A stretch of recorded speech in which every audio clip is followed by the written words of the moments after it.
Mesdames, Messieurs, bonsoir. Nous souhaitons avec cette vidéo garder la traditionnelle cérémonie des vœux pour vous souhaiter une belle année 2021 de la part de tout le conseil municipal. Nous vous souhaitons une année pleine de santé et quand même un peu plus sereine que la précédente. Mais n'oublions pas que 2020 a été une année solidaire et très fraternelle. Nous voulons d'ailleurs vous remercier à tous, vous les Bagnoulencs. Merci pour vos élans de solidarité et d'avoir répondu présent quand il le fallait. Cette année a quand même eu son lot d'actions, de projets réalisés, de préparation de projets à venir et une année d'élections, où d'ailleurs, nous voulons tous vous remercier de nous avoir renouvelé votre confiance. Aujourd'hui, Monsieur le maire va vous dire quelques mots, mais avant, je vais laisser la parole à Sandrine pour féliciter les participants au concours et les Bagnoulencs qui ont marqué cette année. Avant, je souhaite féliciter le service com pour tout son superbe travail, et pas que pour vous concocter cette vidéo, mais pour son travail tout au long de l'année.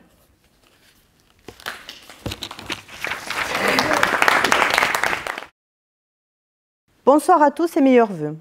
La ville de Bagnols-sur-Mer a repris sa petite tradition de Noël cette année, le concours des plus belles maisons et balcons illuminés. Les habitants devaient décorer leur jardin, illuminer leurs façades et leurs fenêtres pour les fêtes de Noël. Certains s'en sont donnés à cœur joie pour le plus grand bonheur des enfants. Cette année, les riverains se sont surpassés pour oublier un peu la crise sanitaire. Il y avait déjà de très belles décorations avant, mais cette année, on sent que les gens ont vraiment fait de très belles décorations. Alors, la gagnante cette année est Madame Jimenez Isabelle. Bien entendu, elle recevra comme chaque année un bon d'achat de 50 € et une bouteille de Bagnous. Nous allons passer ensuite au concours des sapins recyclés que nous avons appelé Mon beau sapin. Dans sa démarche responsable, la commune vous a invité à réveiller le pouvoir décoratif des sapins. L'objectif est de mettre en avant les talents des habitants de la ville, car votre créativité peut rafraîchir les traditions et que limiter l'impact environnemental passe par le recyclage. En raison de la crise sanitaire, nous n'avons pas pu les exposer dans le hall de la mairie. C'est pourquoi cette année, vous avez pu voter via le site et le blog de la mairie et les Facebook de la commune et de l'Office du tourisme. Donc cette année, les 3 gagnants sont, donc pour le prix du public, Christiane Garcia. Pour le prix de l'originalité, nous avons 2 ex-aequo, Mathilde et Louise Bartas, ainsi que Angèle Robertson. Et pour le prix du jury, Mathilde Gégaud et Antoine Gourand. Bien sûr, chacun gagne à son tour un bon d'achat de 50 € à utiliser bien sûr chez nos commerçants locaux et une bouteille de Bagnous qui pourront récupérer dès demain à l'accueil de la mairie. Nous allons passer aux médailles. Donc ce soir, nous rendons un hommage particulièrement aux professionnels de la santé de notre village. Durant cette année si difficile et si particulière, c'est eux qui ont été exposés en première ligne. Ils sont restés fidèles à leur engagement pour sauver des vies au péril de la leur. Nous allons leur remettre ce soir symboliquement la médaille de la ville.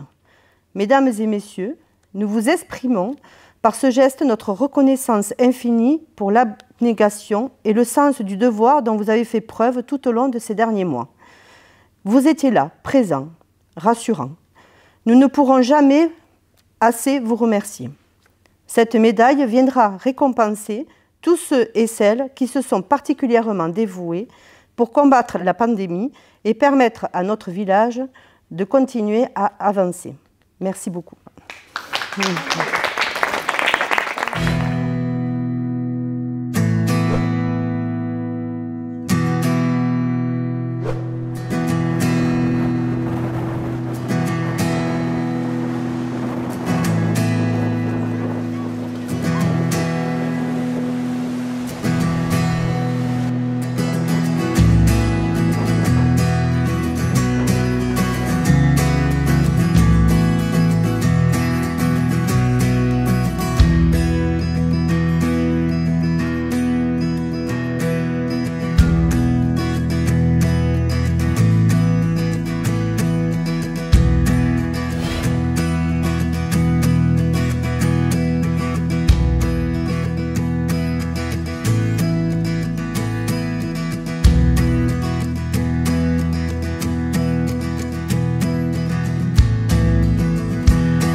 auditeurs de BNews TV, plongez dans le décor.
Bon, décidément, j'ai une équipe formidable.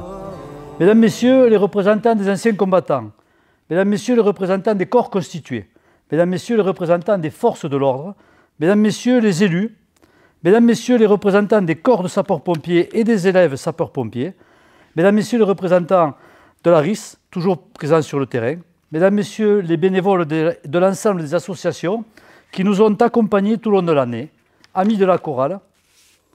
Je sais que beaucoup d'associations ont souffert cette année.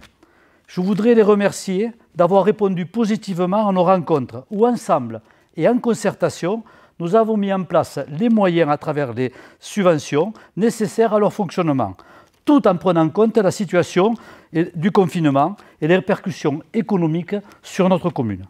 Tous ont fait preuve d'une grande compréhension. Mesdames, Messieurs, chers amis, comme chaque année, nous nous faisions un plaisir de nous rencontrer, d'échanger lors de la traditionnelle cérémonie des vœux, autour du verre de l'amitié. Moment particulier de la vie de notre cité, où les élus, les associations, les habitants dialoguent en direct, des moments de fraternité, des moments débridés, des moments que personnellement j'appréciais particulièrement et qui nous manqueront. Les circonstances étant très particulières, dans une année très particulière, nous avons choisi cette année de faire la cérémonie des vœux tout de même, mais filmée par l'équipe du pôle de communication de la mairie et de l'office du tourisme. Et je tiens particulièrement à les remercier, à les féliciter vivement pour avoir relevé le défi de filmer, de produire, d'écrire chaque semaine un journal télévisé de la ville sur notre chaîne YouTube. Sacré challenge qu'ils ont relevé. Nous avons d'ailleurs assisté à l'éclosion d'un talent d'une présentatrice, notre formidable Carole Laffu-Gironella. Car au-delà de la rencontre, la cérémonie des vœux nous permet un large tour d'horizon et surtout de remercier l'ensemble des personnes, des bénévoles dans les associations ou simplement les citoyens qui ont participé à la vie locale. En ce début d'année, je voudrais vous remercier les personnes qui nous ont accompagnés, médecins, pharmaciens, infirmiers, laboratoires d'analyse, aides-soignants, auxiliaires de vie, personnel des maisons de retraite. Remercier nos commerçants et leur personnel qui ont assuré nos approvisionnements. Remercier notre personnel communal, administratif et technique, qui ont assuré la continuité pour les uns du service public, le suivi des dossiers administratifs et l'entretien de nos rues et de notre ville. Ainsi que notre CCAS, agissant auprès des plus faibles, et la police municipale, bien sûr, toujours très présente. Je voudrais particulièrement saluer l'attitude des habitants de Banyuls, leur mobilisation, leur solidarité, l'attention, l'accompagnement envers les personnes isolées, l'état d'esprit dont ils ont fait preuve à tout instant. Remercier les associations très mobilisées et un petit coup de cœur, même un gros coup de cœur à nos couturières très réactives qui nous ont confectionné des masques, plus de 1500 masques que nous avons distribués dès le mois d'avril. Par la suite, la commune a acheté et a distribué gratuitement à la population plus de 10 000 masques lavables et homologués. Mesdames, Messieurs, chers amis, les années se suivent et ne se ressemblent pas. Si l'année dernière, à la cérémonie des vœux, je vous avais prédit une année 2020, comme elle s'est passée, vous ne m'auriez certainement pas cru. Cette année 2020 a bien des égards été une année particulière, je l'ai dit, mais j'insiste, inattendue, imprévisible, dure. Elle s'est imposée à nous, elle a bouleversé nos attitudes, elle nous a contraints dans nos libertés, dans nos attitudes, nous a exposés à la maladie, à une pandémie mondiale. Nous avons priorisé la santé à l'économie, mettant à mal nos entreprises. Nous avons assisté à la fermeture de nos commerces, cafés, hôtels, restaurants et magasins dits non essentiels, à la fermeture de nos écoles, à un confinement, un blackout, une ville arrêtée, stoppée, les rues désertes, un scénario de film de science-fiction. Nous avons dû mettre en place des protocoles avec nos enseignants et personnels pour recevoir nos enfants dans les écoles et cantines, avec le maximum de sécurité. Qu'ils en soient remerciés. Nos déplacements ont été restreints. Nous avons dû présenter des justificatifs de déplacement. Les associations ont fonctionné au ralenti. Aucune activité est permise. Nos relations sociales sont stoppées. Pire, ne pas pouvoir rencontrer sa famille, faire des câlins à ses enfants, fut, j'en suis sûr, pour la plupart d'entre vous, un crève-cœur. Il s'est même installé un climat de défiance. Pour beaucoup, la peur de contaminer ses proches, de transmettre ce virus. Beaucoup d'inquiétudes pour l'avenir, pour notre économie, pour l'avenir de nos entreprises et commerces, sachant que beaucoup seront impactés et que malgré les aides gouvernementales importantes, les craintes restent vives. La commune a également accompagné ces entreprises par des dégrèvements de redevances d'occupation du domaine public. Notre choix a été de prioriser le vivre ensemble, la solidarité au repli sur soi.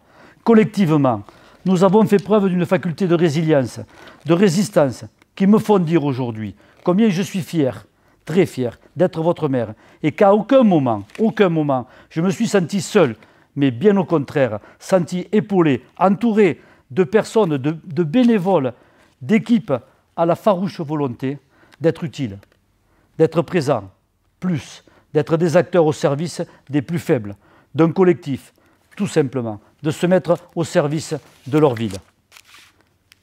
Le 31 décembre, nous ne nous y trompons pas, malheureusement, ne marquera pas l'arrêt de cette épreuve. Malgré l'espoir de vaccins, encore de longs mois seront utiles pour retrouver des conditions meilleures. Nous devons encore être prudents, respecter les gestes barrières, nous protéger et protéger nos proches et les personnes à plus grand risque. C'est une question de responsabilité individuelle, mais également collective. J'ai adressé en ce sens un courrier à M. le Préfet, lui indiquant que la ville mettait à disposition la salle Novelty pour accueillir un centre de vaccination, ainsi que l'intendance nécessaire à son fonctionnement. Nous sommes assez organisés. Si notre proposition n'est pas retenue, nous mettrions en place un plan de transport pour les habitants qui en feraient la demande, bien sûr, avec des rendez-vous collectifs vers les centres de vaccination. Parce que nous pensons que se faire vacciner est une solution qui doit nous permettre de retrouver une vie normale, de relancer notre économie, nos liens sociaux, de renouer enfin avec la liberté, avec la vie affective, avec les familles, avec nos amis, de retrouver notre Banyuls. Nous nous engageons avec conviction, comme nous l'avons toujours fait, en ce début de crise, de nouvelles crises. Nous sommes là, croyez-le, nous sommes là, au service de la population, et vous pouvez compter sur nous. L'année 2021 verra l'aboutissement de grands chantiers et des travaux entrepris. Le port, malgré la tempête Gloria, qui nous a frappés en début d'année, sera livré dans sa totalité au début du printemps. Elle est une réalisation de grande qualité. Et pourtant, croyez-moi, que ce chantier fut compliqué. La crise du Covid entraînant des surcoûts et des retards. Je voudrais saluer nos amis plaisanciers pour leur patience, pour leur compréhension. Nous les avons déplacés, changé de port, fait payer les tarifs annuels pour soutenir notre budget. Et ils ont répondu présents à notre demande, solidaires, parce qu'en supportant ces travaux qu'ils savaient indispensables, il leur a semblé évident de nous accompagner, de nous soutenir. Et puis, je ne peux surtout pas oublier Jérôme et son équipe, les personnels du port, qui ont fait un super travail. Et remercier particulièrement mon ami Guy Vinot, qui a porté ce projet avec moi, mais qui a porté ce projet depuis le début jusqu'à sa prochaine inauguration. Merci Guy, merci. Travail en commun, car seul, comme je le dis souvent, on ne fait rien. L'autre grand chantier en cours sur les deux exercices, c'est la construction d'un chenal au CHM, entièrement financé par la commune.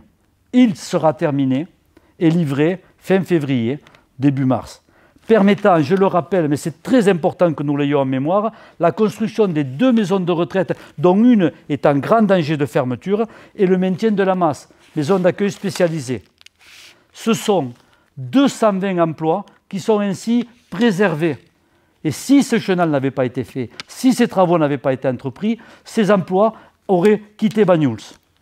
Dossier compliqué lui aussi, complexe, suite à la délocalisation de 2014 de nos établissements de santé sur l'hôpital de Perpignan. Aboutissement de longues négociations, de lourdes procédures administratives, dossiers accompagnés avec volonté et bienveillance, et je tiens à les remercier, par les services de l'État, et en étroite collaboration avec l'association gestionnaire de nos maisons de retraite et de ce site, je veux parler de l'association USAP. Livraison du chenal en mars prochain, qui permettra une révision du plan de prévention des risques d'inondation sur cette zone et d'avoir le site en sécurité par l'ouvrage et le dépôt, bien entendu, du permis de construire des EHPAD pour une ouverture courant 2024. L'école de sommellerie est en cours de travaux sous la maîtrise de la communauté des communes pour une livraison fin de l'année 2021. Elle sera, j'en suis sûr, un formidable outil de promotion, de valorisation pour nos vins et du terroir, au service de nos vignerons qui doivent s'en accaparer, qui doivent y participer, parce que c'est une opportunité énorme pour eux. Le restaurant scolaire a été livré, lui, après les vacances de Toussaint. Malheureusement pas encore inauguré pour toutes les circonstances que vous savez. Il sera inauguré dans les prochaines semaines quand cela nous sera possible. Il permet un meilleur accueil de nos enfants dans des conditions de sécurité, puisqu'ils n'ont plus à quitter l'enceinte du groupe scolaire et sont à l'abri des intempéries. Ces anciens bâtiments sont, eux, aussi reconvertis et accueillent actuellement la bibliothèque dans des locaux bien plus grands que ceux qu'ils avaient, permettant d'étendre leurs activités, de créer des ateliers, un lien avec le groupe scolaire à côté. Les anciens locaux de la bibliothèque, place d'Inaverny, seront, eux, réaménagés afin d'installer la police municipale dans des bureaux plus fonctionnels, plus grands, plus proches de la population. Un jeu de chaises musicales qui nous permet de mieux rationaliser nos équipements, toujours avec le souci de rendre un service public de grande qualité. Le projet de la création d'un lotissement communal qui me tient, vous le savez, particulièrement à cœur. Après un long parcours du combattant dû aux lenteurs administratives et aux réglementations, verra le jour en cette année. Dépôt du permis de lotir le plus rapidement possible, j'ose plus de dire de date, mais avant l'été j'espère, pour permettre des premières acquisitions en fin d'année, afin de proposer des possibilités de construction à nos jeunes et primo-accédants qui malheureusement quittent notre ville, faute de ne pouvoir se loger dans des conditions et dans des prix raisonnables. Projet absolument indispensable à l'avenir de Banyuls. 2020 fut également une année électorale et je voudrais du fond du cœur vous remercier pour le renouvellement du mandat, mais surtout de la confiance que vous nous avez témoignée. Personnellement, j'y suis très touché et je vous promets, je m'emploierai avec mon équipe, en partie renouvelée, à être digne de votre confiance, toujours à votre service, avec un vrai projet de territoire, ambitieux, réaliste, à taille de notre belle ville, soucieux d'améliorer toujours notre cadre de vie, dans un environnement protégé et surtout dans des conditions apaisées. Malgré la pandémie, le travail du conseil municipal se poursuit. Nous avons la ferme volonté de mettre en œuvre notre programme, de faire avancer nos projets. 2021 sera une année de préparation, d'études, afin de se projeter dans l'avenir pour pouvoir y réaliser nos projets. Nous souhaitons lancer une grande étude sur la mobilité, la circulation et le stationnement dans notre ville. Cette étude doit être faite en concertation. Des solutions existent. Elles doivent être partagées par le plus grand nombre. Ainsi, des ateliers réunissant élus, associations, porteurs de mémoire, les artisans, les commerçants, toutes les forces vives et plus généralement toutes les bonnes volontés seront organisés suite à un diagnostic fait par un bureau d'études avant l'été. Nous comptons, mais je sais que nous pouvons compter sur votre présence et votre participation. Une ou plusieurs réunions publiques seront elles aussi organisées après l'été pour une restitution et pour une mise en place. C'est un dossier que je qualifie d'extrêmement sensible, qu'il nous faut ouvrir avec courage et détermination. Car j'en suis sûr, des solutions existent, solutions qui s'inscrivent dans un changement inévitable de nos habitudes de consommer l'espace public. Un projet qui date maintenant d'avoir des artères d'entrée et de sortie de ville, doit être en même temps étudié. La route de la Coume-Pascol vient d'être goudronnée avec un partenariat commune-conseil général. Certes, route itinéraire partagée, mais route qui sera bien pratique pour une sortie de Bagnous pour les habitants des quartiers excentrés après la voie de chemin de fer. La dite voie de la Parette Rouge, longeant le chemin de fer et aboutissant à la gare depuis le rond-point Bijard, est devenue indispensable pour un meilleur accès au parking de Bartissol et le désenclavement du marché et de ses alentours et des quartiers du Cap d'Oune. Nous avons engagé des négociations avec la SNCF, les services gestionnaires pour eux des terrains et de leurs propriétés, afin de pouvoir en faire l'acquisition, ainsi que ceux des terrains en terre battue du parking de la gare, et de finir d'aménager ce parking et de faire un vrai parking. Plusieurs visites de l'immeuble Bartissol nous ont permis de nous projeter sur la création d'une médiathèque qui pourrait être installée dans les locaux de l'ancienne cave coopérative, celle de Matifoc, et d'en aménager le parking devant. Ainsi, sur le même palier, la création d'un centre culturel multi-activités serait faite. La communauté des communes assurant les travaux et le financement de la médiathèque, le dossier et les études sont en cours. C'est un projet à phaser sur plusieurs années.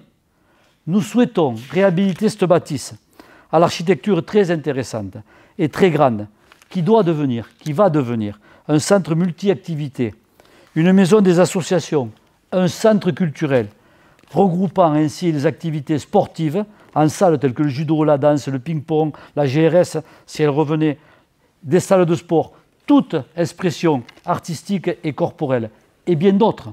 Les associations y trouveront tout leur bonheur. Un projet de longue haleine.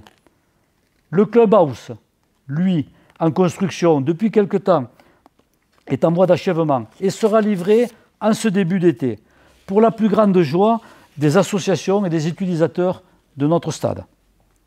Enfin, des travaux innovants de renaturalisation de la rivière devraient commencer en cette fin d'année, voire début de l'année suivante.